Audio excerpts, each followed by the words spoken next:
We are sitting in this studio less than 72 hours before your Yeah.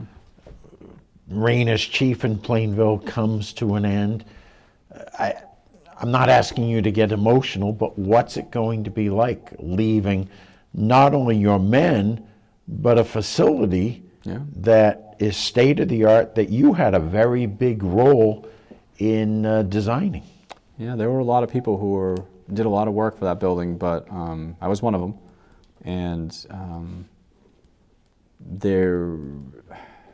I think you learn after going through what we've been through the last couple of years that you can have the nicest fire trucks in the world and the nicest building in the world, but if you don't have the people, the good quality trained people to put in them, they're not really worth anything. Because the people are the ones that are going to do the job.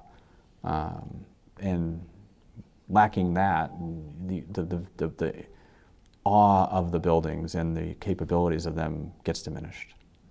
And so stepping away from those isn't as difficult as I thought it would be, the structure and the trucks. And it's the people and the lost people. I was cleaning out my office and I came across a beautiful picture that one of our firefighters gave that they're going to put up, and it was of the department at its peak. And it was all of us at a swearing in our dress uniforms, and that makes you a little emotional because that's when we could take care of the town. We were at a prime, efficient department, and we could take care of the town. And pulling that out and showing it to one of my captains who was there, and it really rang home that's what we lost. We gained these buildings, and they're great. And someday we'll have the firefighters to put in it again to do the calls. It will happen. But being in the buildings remind me of what we lost just by the lack of people we could put in them.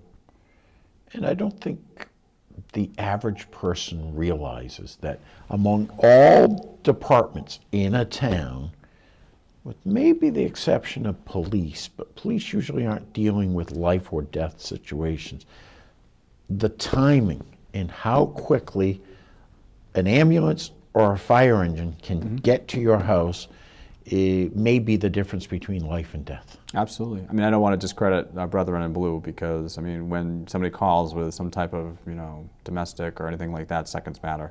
Armed intruders, whatever the case may be, those are the calls that matter. But if you're talking like an ambulance call versus a traffic stop or something, I understand your point. But it's,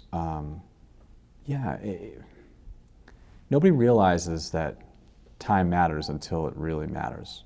Well, if I call 911, someone's going to come, but they don't know the difference between whether it's the first ambulance or the second ambulance, or is it North Attleboro, Rentham, Mansfield, who's coming, until something bad's happening. Somebody's having a heart attack, a stroke, they're bleeding, they're choking, they're having an allergic reaction. Those are the kind of calls that seconds, minutes matter, and it's scary.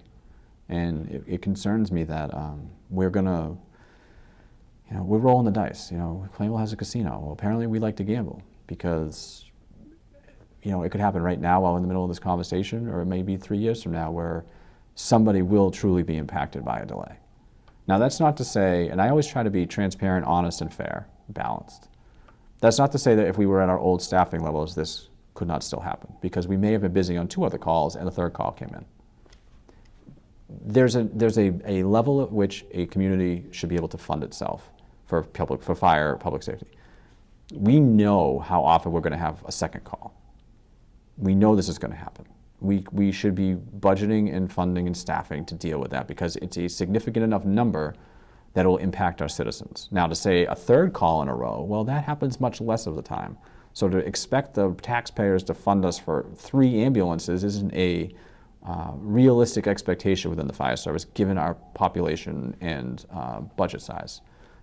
But we recognized it, we executed it, and did it for the 2 calls because we made the case, and then we went backwards.